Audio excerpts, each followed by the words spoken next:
Okay, are we back? Back at her? We're back. Okay. What's happening, party people? Welcome to Punchboard Party. My name is Daniel. This is Father Greg. We are working along our top 100 board games of all time for 2022. That's right.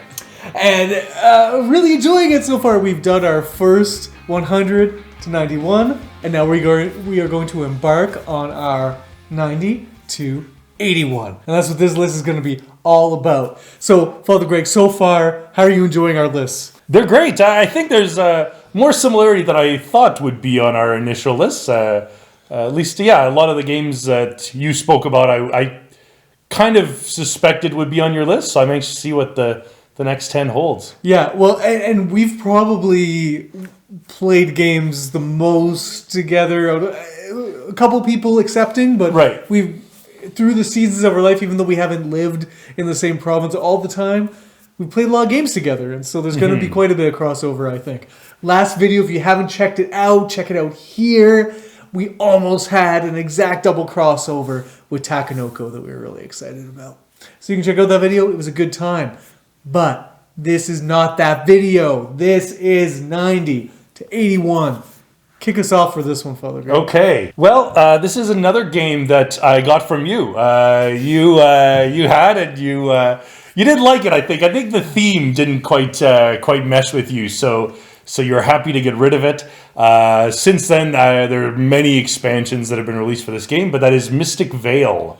So Mystic Vale is essentially it's a deck building, but they call it a card crafting game, and so you don't really I mean it's a deck builder. It's fine. It's fine. But you have 20 cards. Your cards never change. But they're in these little plastic sleeves, and you can place these like translucent plastic sheets in them. And so over time, your cards get better. You add these little improvements to your cards. The theme is fairly weird. It's like druids and there's nature and stuff. I don't know what's going on, but you're trying to nature's falling apart, and you're somehow like doing it by bringing about more evil into the world. It's not really clear exactly what you're doing. The point is you're trying to get points, but you're trying to. But anyways, the system's really interesting. You're just kind of sleeving these advancements onto these cards. You're kind of planting these rows. You're dealing out kind of a series of cards until you hit 3 of these red symbols. And then you stop, and the expansions later on give you a lot of different opportunities for like using those reds to your advantage or to ways to minimize them. But yeah, it's basically a deck builder just with a kind of unique way. I have played this game a number of times, and it's always it's a good game if you like deck builders. If you want something a little different, Mystic Vale is great. Well, I think what I didn't like about it is it has this push your luck mechanism that I couldn't get my head around. I couldn't stop at the appropriate time ever. I just had to keep going. I just busted out all the time. And that's my fault, but it just made for a not very enjoyable game. That's right. All right, my 90 is Power Grid. Okay, yep. Yeah, man. I really like Power Grid. Like, Power Grid is the game I think I hate that I actually really like. So this is weird with ranking systems. Usually you're ranking based on how often you want to play a game. I kind of rank things a little differently, like based on like enjoyment that I've had with a game, kind of a mixture of things. And this falls in that category because I never want to play Power Grid, but when I do, I think that was like the best gaming night I've ever had. Right. like it's so satisfying because it's a commitment to play. Like, in my mind, it's the Monopoly equivalent of modern board gaming in that, like, it's not nearly as long, but it takes commitment, and you're really kind of invested in getting rich. Like, that's what you're trying to do. You're just trying to make the most money. But the whole time, you're participating in these auctions to gain ownership over these different power plants, which will be able to power a certain number of cities. And then you're also trying to kind of keep money aside so that you can spend money to power your cities. It has this great mechanism where you have a certain action or like a turn order for buying cities and placing them out on the board to kind of create your power network. And then it's the opposite turn order for buying the resources you need to power your cities. Mm-hmm. Yeah, so sorry, you're not using money to power your cities. You're using money to buy the resources to power your cities. And each power plant requires a different type of resource. Mm-hmm. And depending on what other players around the table are purchasing, those kind of resources that they're buying are getting more expensive for you. So the turn order matters for that. So you're trying to like figure out on what turn do I need to be placing my cities first, or else I get kind of cut off. Or what round do I need to be buying my resources first so that I don't run out of money?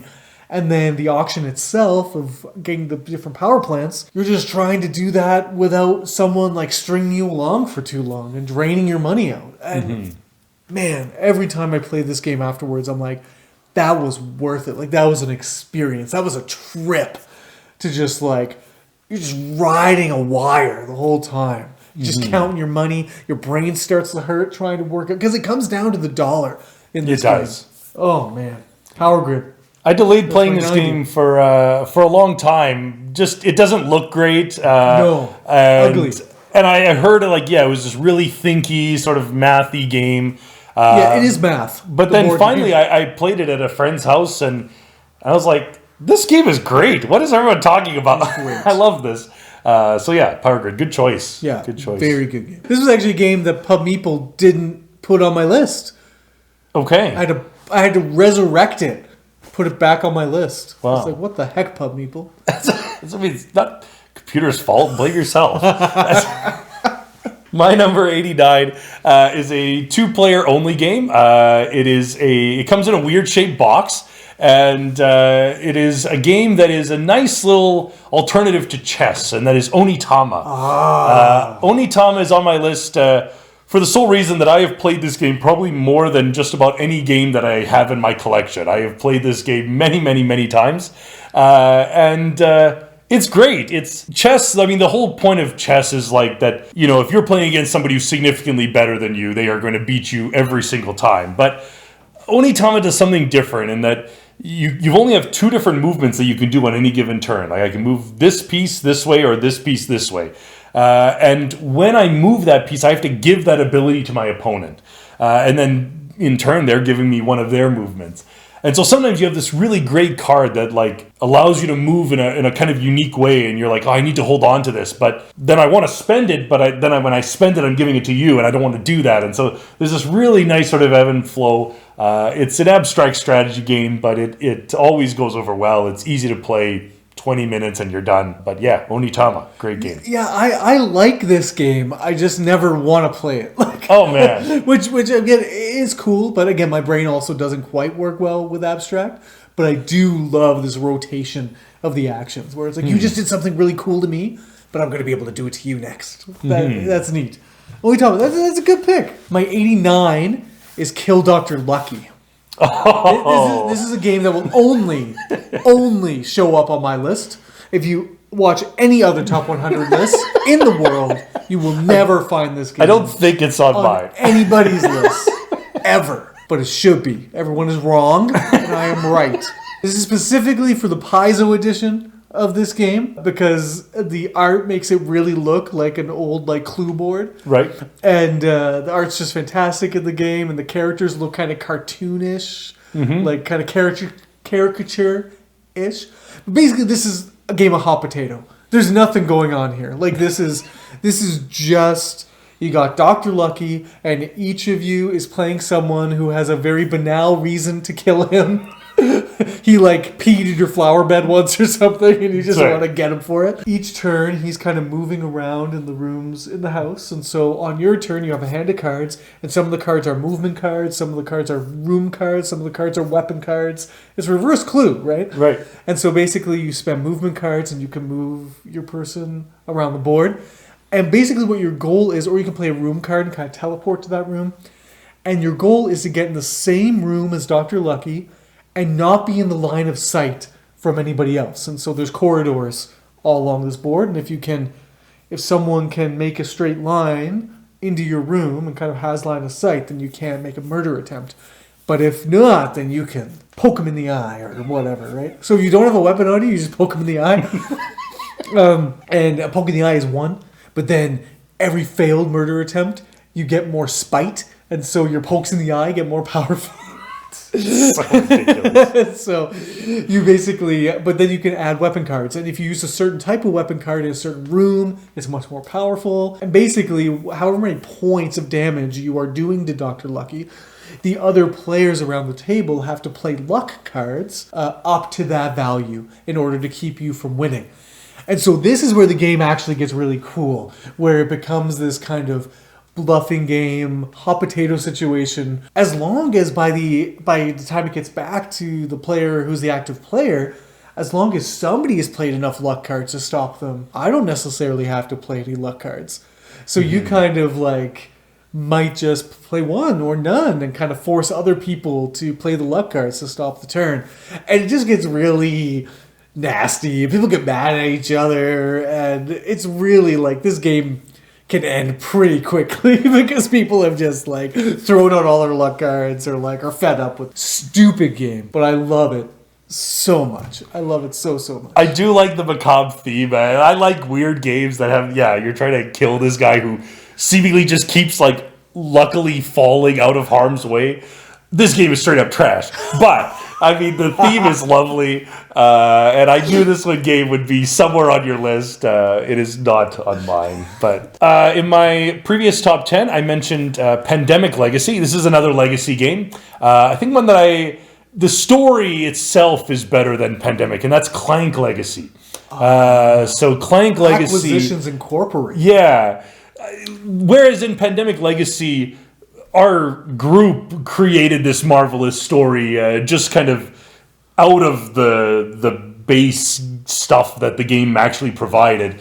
Clank Legacy actually features a great story. And it's filled with humor. It's filled with like lots of weird jokes about like kind of corporate America, just like weird kind of situations, and as well mixed in with like some D&D humor. And it's just the game of Clank, but you're delving into going into these deep areas, trying to get the best treasure and get out before the dragon kills you. But over the different games, of course, you're adding new things to the board, and the game expands, and it's a deck builder. You're getting more things, more cards that can go into your deck.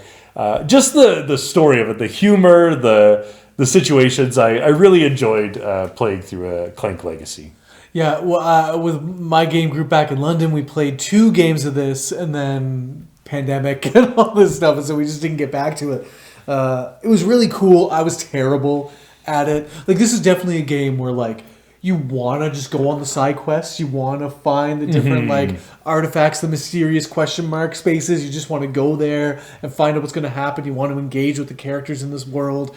I was just trying to like accomplish the task of like getting out. You benefit greatly by doing the things that are available for you to do in the game, the different quests and adventures. All right, by 88, Agricola, All Creatures, Big and Small. Wow. 2-player version of Agricola. Agricola will not be featured on this list for me. Not on this list either. But All Creatures Big and Small, it takes the terror of needing to feed your family, the desperation, and just says, oh, remember that cute, like, breeding sheep part of the game?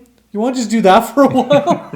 And it's really lovely. Like, it's just, there's a few worker placement spaces for you to, collect wood and things to build fences, fence pieces, places to collect, like, sheep and cows and stuff that you can put in pens together and they make more. And you're just going to get points based on how many animals you've collected or breeded or made or space that you've made for them. And there's a couple of special buildings that do a couple of things.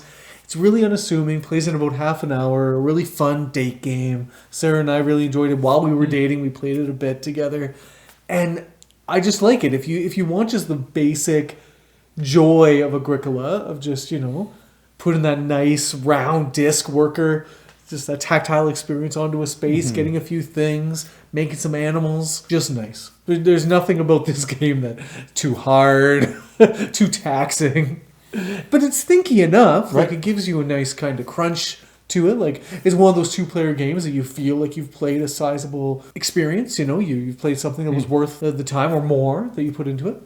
So, Agricola, Creature, Great and Small. That's my 88. Cool. I think I hate Uwe Rosenberg, so I played very few of his games. But this one does actually sound like a game that I would give a shot. I would be interested in that. Cool. You hate Uwe Rosenberg. Let's just go back to that for a second. Yeah, Let's no, circle definitely. There are very few Uwe Rosenberg games, if any, that'll show up on this list. Bonanza. Right.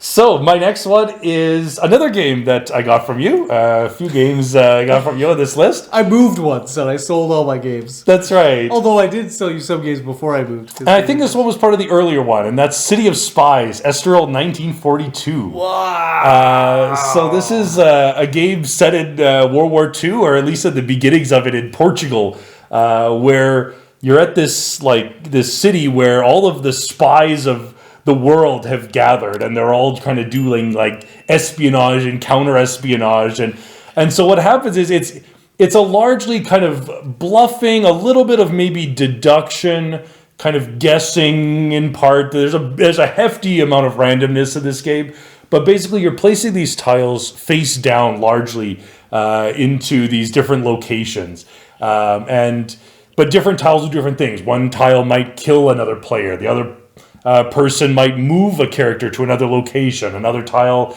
might seduce the other agent, and so on and so. And you're looking for majorities and things. Yeah, and so you're kind of trying to like each tile has strength, and so yeah, you're trying to get the most strength in these different areas, and yeah, at a certain degree, it's kind of like you never know what's going to happen when those tiles actually get flipped up, and you kind of see who's actually there.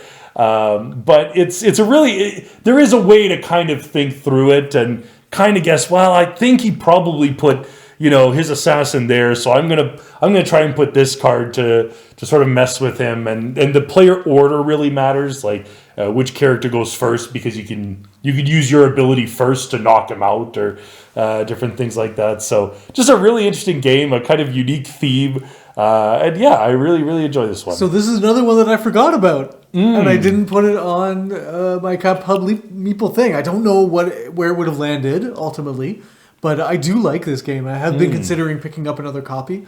There's a couple copies at Amazing Stories here in town. I thought get it back in my collection, but you have it, so why would I do that? It's great. Okay, my 87 is a game that probably won't be on your list. This is Kashgar, Merchants of the Silk Road. You are correct. Okay, so this is like Century Spice Road, but like slow. Like this is like an old man Century Spice Road. This is like your grandfather who can't get around so good, but like he used to be a good game. But for some reason, I really like it. Like it's really methodical. Basically, what you got going on is kind of solitaire style. You have these 3 rows of cards that you're kind of working with. It's like a deconstructed deck builder. Like it's like you see your deck the whole time. So you have these 3 rows, and basically you have a card at the beginning of each of your rows that allows you to, basically what you do to activate a card is you take it and you put it at the back of the row, and then you're able to do something. So the main cards you start with allow you to draw a card from the deck. When you draw that card from the deck, you select which row it goes into, and you put it at the back of that row. And so then you're kind of cycling through your rows of cards, and they're doing things like getting you certain colored spices, getting you donkeys, getting you basically just different types of resources so that you can fulfill orders. There's a set of orders on the table that you're all kind of competing to get to first, and then you're able to do that. The neat thing is kind of your starting card in the game is a patriarch card, but then on the back it's a matriarch card. So for an action, you can just flip that card over, put it at the back of the row, and then when it comes back around again, you can then go sifting through the discard pile. And then you have a lot more flexibility on what cards you're actually going to get into your rows. And I just really enjoy the puzzle of trying to set up your rows just right so that you are getting the cards that you need. Because not only do the cards get your resources, but there's actually cards that you need to get into your rows to fulfill orders. You can't just fulfill an order by getting the right amount of resources. You actually have to activate a card that allows you to fulfill an order. And the cards themselves will have points on them as well. And the order cards, of course, will have points on them. And again, it's a game that you're racing to a certain amount of points. And I just really like this one. The last time I played it actually kind of proved me wrong in my joke about it being a slow version of Century Spice Road. It actually went pretty quick. We all got our engines working fairly well, fairly quickly, and we were having a good time about it. But it does clog up if you don't play your cards right, literally, you're going to get stuck and it's going to be a frustrating experience for you. So this isn't necessarily going to be a home run for you if you see this at a store somewhere, but it really hits for me. And I think it's worth a shot. Because when it hits, it hits. Yeah, it wasn't that I disliked this game. It's more just that as I was rating it, I could remember absolutely nothing from it. Like, nothing of this stuck out to me. I remember 3 rows of cards, and that's it. What you're describing, I'm like, I remembered none of that. So I remembered enjoying it, but I couldn't tell you anything about it beyond that. Right. But yeah, an interesting game. My next up is a classic game, probably the definitive sort of card drafter, and that is Seven Wonders. Nice. Seven Wonders is a delightful game. Of course, you're just trying to build up one of the ancient cities of the ancient world, trying to build one of the ancient wonders of the world. And so you're just drafting cards around, and you're trying to create, trying to collect military cards or scientific cards or cultural cards or yellow cards that allow you to trade resources and different things like that. It's smooth. It works. The nice thing, really what I like about it is that it plays well with really high player counts. If you ever need like 5 or 6 people or even 7 that want to play a game together that's like not a party game, Seven Wonders is kind of my default sort of go-to in that sort of scenario. It plays well. It doesn't take any more time to do so.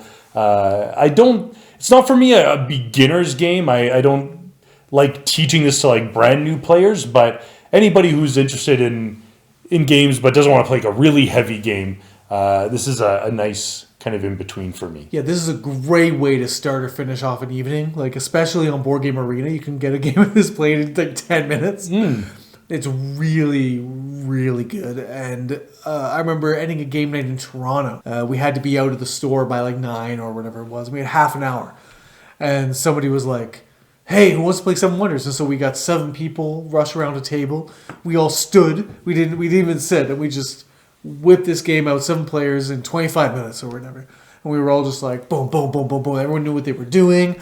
It's one of the standout board game experiences for me.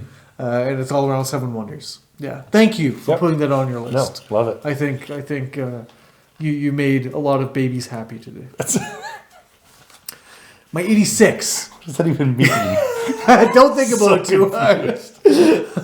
Babies like Seven Wonders is obviously what I meant by that. Biblios is my 86. Okay. Biblios. Right on. And this is a fun entry because I played it once or twice. I played multiple times, but a couple, like many years ago when I was first getting into the hobby. And so this is a game that has always stuck with me as that game that like I've always wanted to pick up. I've just never got around to it. But basically what you're doing in the game is that there's these 4 or so different colored dice that are of kind of different values, and you're able to increase the value or decrease the value of those dice by playing cards. And it's almost like a stock game where you're kind of investing in a particular color of dice depending on the cards that you play, and you're hoping to score points based on the pips that are on that dice as everyone's manipulating. But the core mechanism of the game is that it's kind of you draw 3 cards. You have these 3 great cards, and you have to like give one away. You have to get rid of one. You have to play one, and it's a really great way to make just a ton of decision space in this one sort of simple mechanism and turn. And so that's just stuck with me for a really long time, and so that's why Biblios is on this list. And I'd love to play it again. I like that there's like, you got the cards that manipulate the dice or that give you values in those dice, but then there's also just money. And because the cards that you're discarding, the cards that you're kind of throwing away, will come back later in a kind of auction phase.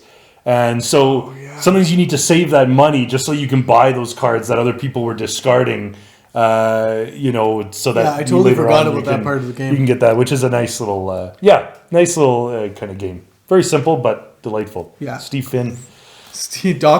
Dr. Steve Finn, yes.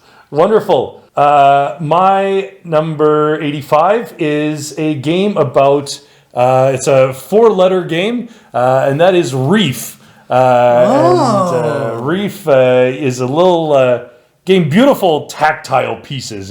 Whenever I open this box, I can like shake it and I can hear pieces rumbling around in there because there's these big chunky pieces, and you're putting these onto this little grid and you're stacking them on top of each other, and you're just trying to create patterns. You're trying to create 3 green shapes in a line, or you're trying to create a little L of yellow shapes and so on. But you do that by picking up these cards, but you either use a card to score or you use a card to place down discs. So a little bit like shifting stones in that regard. Okay, yeah. It's like I've got this card where I'm like, okay, I'm going to, this card is going to be good because it's going to score me. Oh, but shoot, to score me, I need to place those particular tiles. And so I'm going to need to discard this to put down the tiles instead of score. And so it's just kind of this interesting back and forth. And it's a delightful little kind of just very simple game in the kind of the same series as like Azul and that sort of style that company put out, and Emerson Matsuuchi, and it's a great little short game. He's good. That's cool. Yeah, I haven't tried this. I think I need to try it out. What is my 85? My 85 is your fault. This is Imperial Settlers Empires of the North. Ooh. I've been wanting to play this game for a long time. I really like Imperial Settlers. I knew I was going to like this more, and I did. It's just everything that Imperial Settlers is, but just streamlined and just a little better. So I just love this whole notion of you have your own kind of distinct faction that's a deck of cards that you are playing in a particular way, kind of engine builder style. So basically you have cards that are going to get you resources by activating them. And by spending resources on them, they might give you more resources or trading different things. And then there's cards that are going to get you victory points for trading in certain amounts of resources and these kinds of things. And there's a few other like wrinkles, and different factions have different things that they let you do. Like I played with pirates or something, and they could do all sorts of craziness of like reusing cards and that kind of stuff. It's just a delightful game, and it feels so sad. I think the thing for me is that this gives me the feels of kind of a Civ game without being a Civ game. Like it gives me kind of the feeling of like building and constructing and working towards a major goal, but then in this kind of lighthearted, fun sort of way. That is Imperial Settlers, Empires of the North. I just really like it. It's just card play. You're just playing cards from your hand and using them to your best ability. It's good. I think the more I play this, the more I enjoy it. Just because I get to see how each faction functions differently and kind of get to know the other factions that I'm playing against. I think that's one of maybe the barriers to entry to this game is somebody being like, so wait, what are you doing? Oh, like, what are you doing? How does your faction work?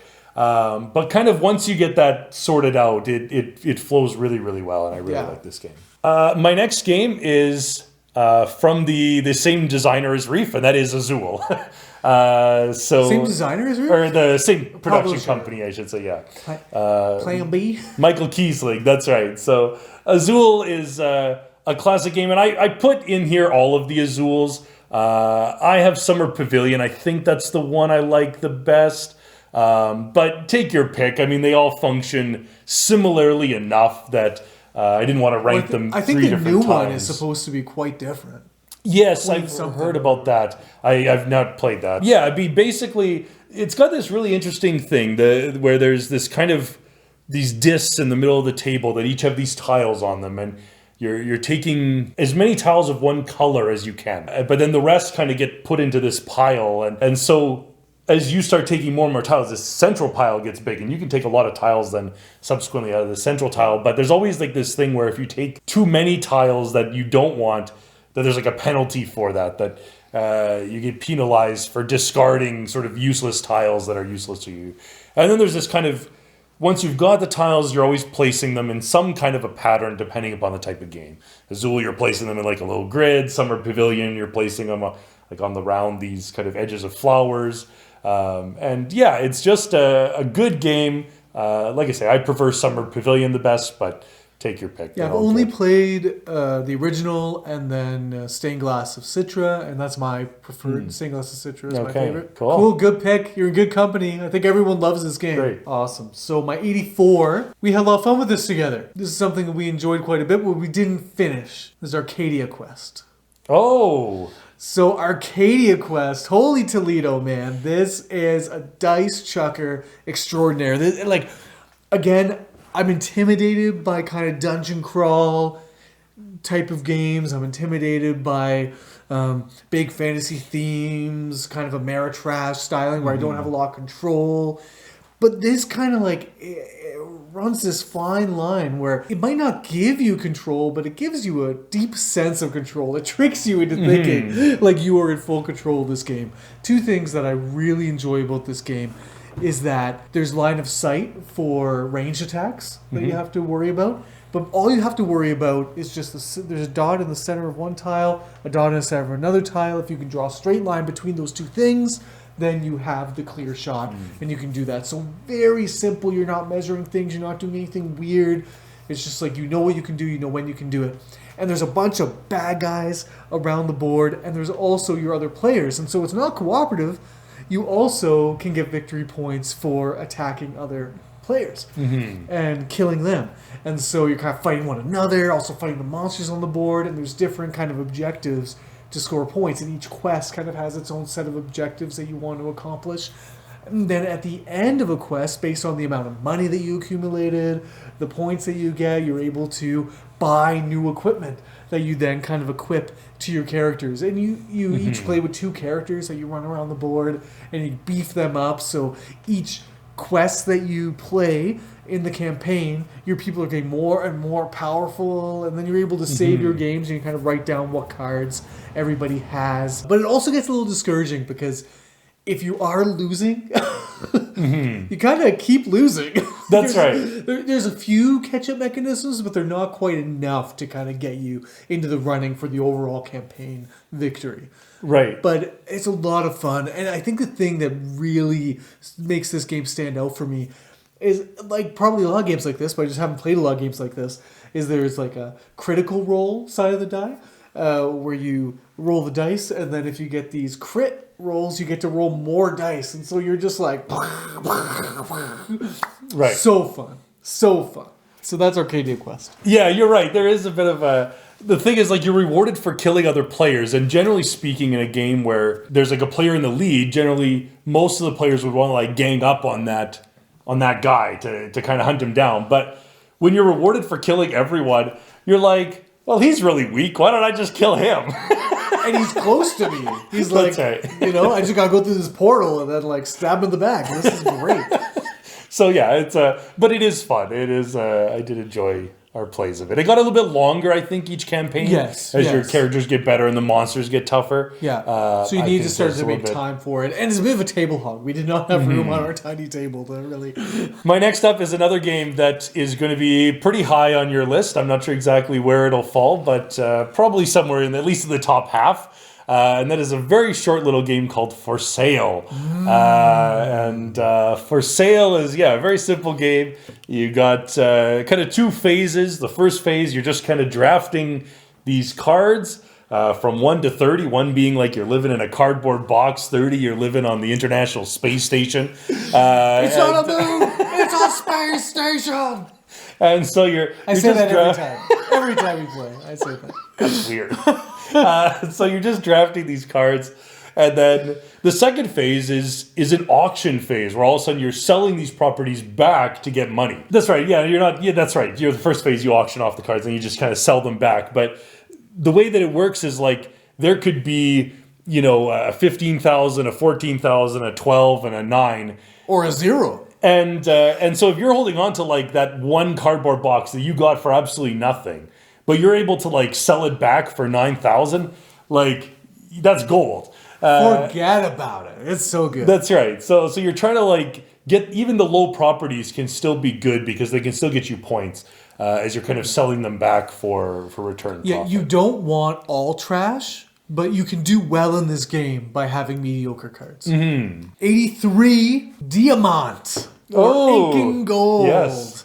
Yeah, so this one surprised me how much I enjoy it. Right. But this is just pure push your luck. Nothing fancy. Just you got a row of cards and you're kind of going in, you're treasure hunting, and everyone's kind of going into this cave together to try and get treasure. Go flip over a card, see what it is. Maybe it's some treasure. Okay, cool. We got some treasure. Maybe it's a hazard of some kind. Maybe it's spiders or something else awful. And like usually you're looking for like sets. So like if you reveal like 2 spiders or 2 like Right. a certain number of threats, then you bust.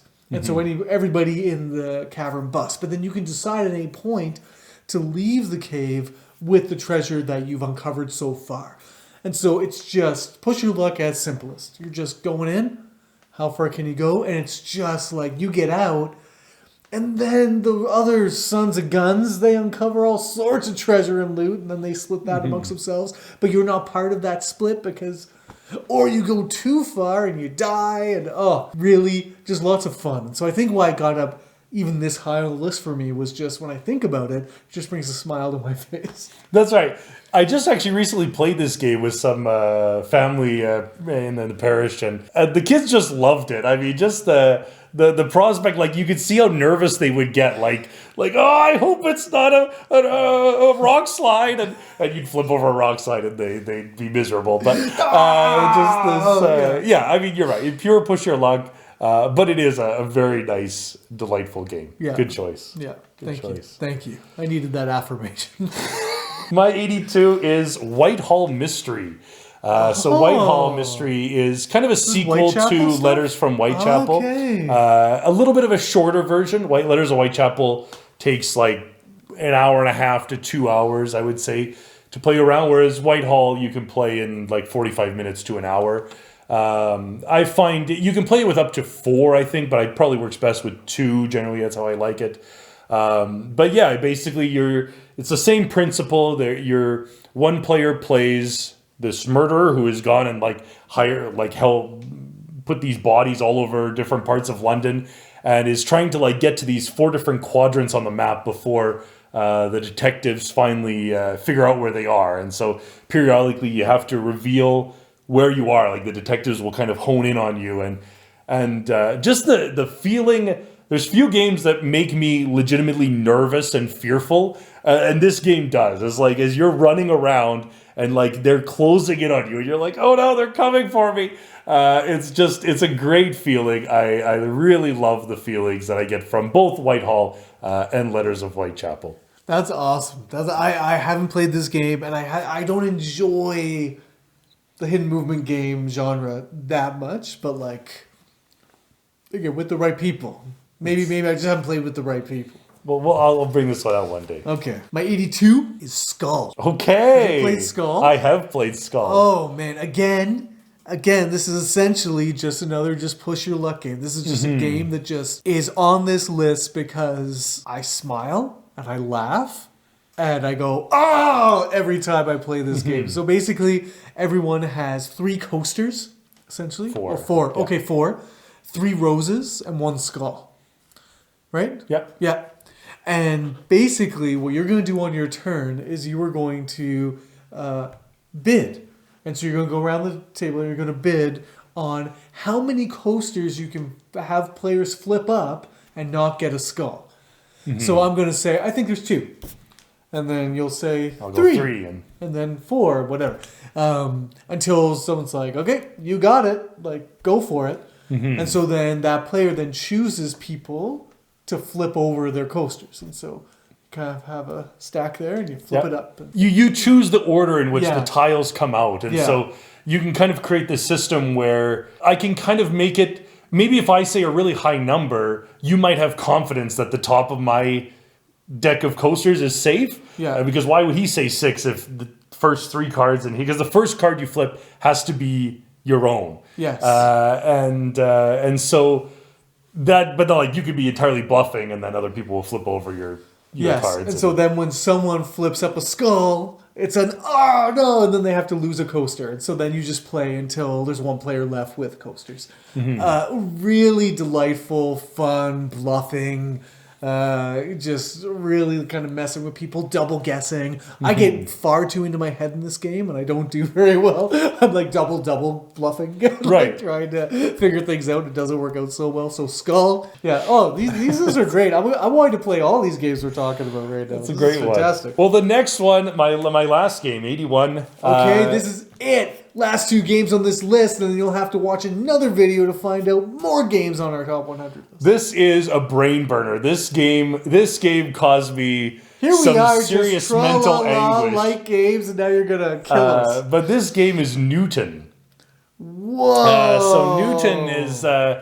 It's just there's so many moving parts to this game.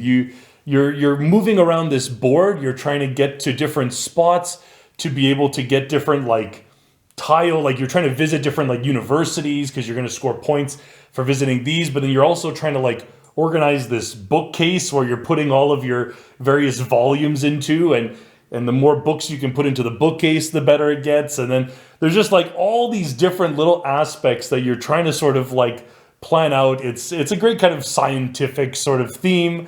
You get to play these different sort of scientists. I think the one that won the game with Rene Descartes, who's a useless anyways, I hate Rene Descartes, but in this game he won the game for me.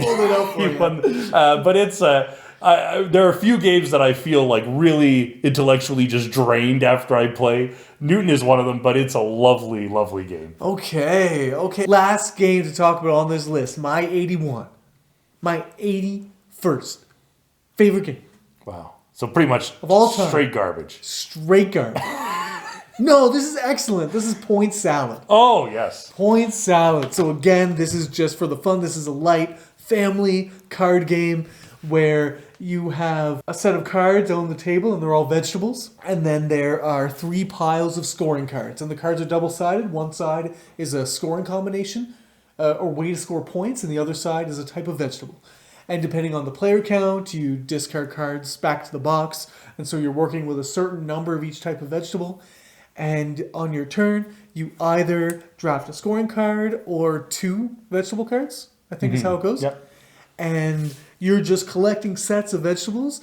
And it does not matter how many vegetables of a certain type you have collected unless you have the right scoring card that makes those vegetables worth anything.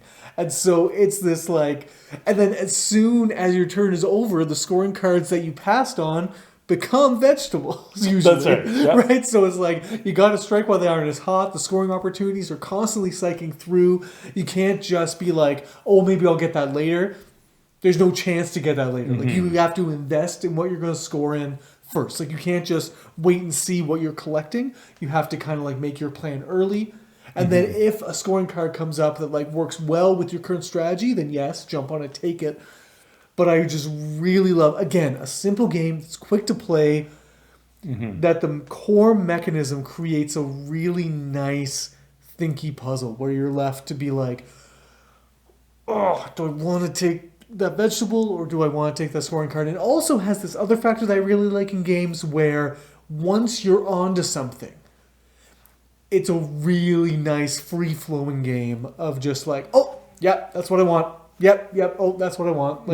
You know what you're looking for at a certain point, and you're just hoping that works out. And then that also bums you out when someone else takes that card that you know that you need. And you're oh. But really sweet game, Point Salad. Play it. You'll love it. This is a no-brainer for anybody in anybody's collection. Worldwide. Yes, I recently actually played this with a group of 6 players. It works really well, like I say, at any player count. And it's very simple. Very straightforward, but there's a good amount of depth, a lot of good decision making. Okay, party people, that was our 90 to 81 best top 100 phenomenal, amazing board games of all time ever, intergalactically, for 2022. And so, we're going to be back at you in a little while with our 80 to 71. Sorry. So we're going to keep going until we've talked about 100 board games, 200 board games, probably 150 board games. That's right, something like that. Depending on how much we share. But let us know down below, whose list are you enjoying? What picks are you angry about? Who are you saying, why would you put that on your list? Do you even play board games? Are you even a board gamer? You call yourself a hobby gamer? You fool. Just write that in the comments. Kill Dr. Lefty. Don't remind them. But party people, we love having you engage in the comments down below. If you enjoyed this video, please like the video. It helps a lot. Please subscribe to the channel. That helps a lot too. And until next time, party people, have the best day.